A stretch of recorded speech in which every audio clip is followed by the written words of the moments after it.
Dia de nuvens no céu, trânsito atolando o chão, preso numa água cheia, a concha fugindo do som.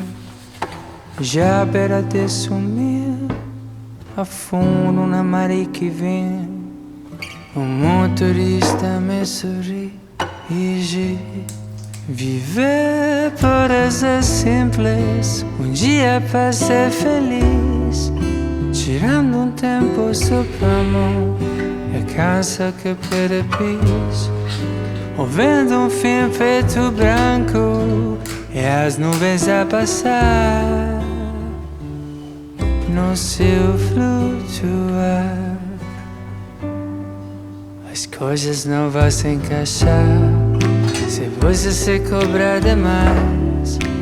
Deixe não se enganar, que assim vai dar. Então quando a coisa aperta, tudo estiver por triz, lembre o que ele diz. Viver parece simples, dia para ser feliz. Tirando tempo só pro amor, é casa que perde. 꼭 지키려고 노력하는 나이트 루틴. 첫 번째, 데일리 리포트 리뷰와 감사일기 쓰기입니다. 오늘 하루 애쓴 나를 다독여주고 오늘도 아프지 않고 숨쉬며 살 수 있는 것에 감사하며 잠자리에 듭니다. 두 번째, 간접 조명을 활용해서 조도를 낮춥니다. 잠을 자야 한다는 신호를 몸에 보내는 거예요. 이제 어두워졌으니까 자자.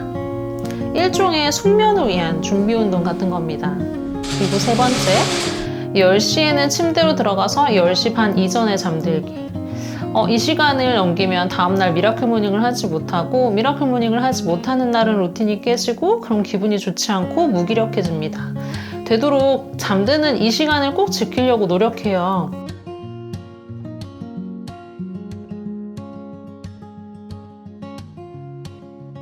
되도록 하지 않으려고 노력하는 3가지 습관. 첫 번째, 4시 이후에는 카페인을 마시지 않는다. 커피, 녹차, 홍차, 콜라.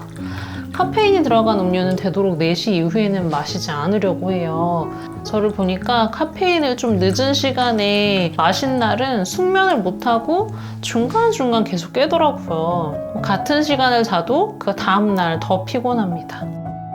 두 번째, 잠들기 30분 전에는 디지털 기기를 보지 않으려고 노력해요. 이건 진짜 어려워요.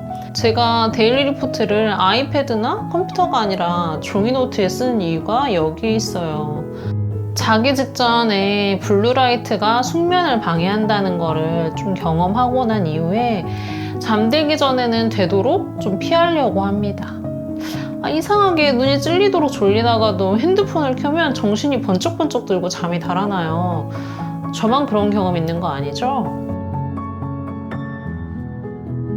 세 번째, 휴대폰은 절대 침대로 갖고 오지 않는다. 이건 디지털 디톡스 영상에서도 했던 이야기고 두 번째, 블루라이트랑도 연결되는 이야기예요. 휴대폰을 안방에 갖고 들어가면 침대 속에서 계속 핸드폰만 보고 있어요. 한두 시간은 순삭이죠. 그럼 당연히 바로 잠들기 어렵고 잠도 부족합니다. 그래서 휴대폰은 거실에 두고 자요. 그러다가 얻어 걸린 좋은 게 하나가 있어요. 아침에 알람이 울리면 어쩔 수 없이 몸을 일으켜서 거실로 무조건 나와야 돼요. 강제기상이 됩니다. 일석이조예요.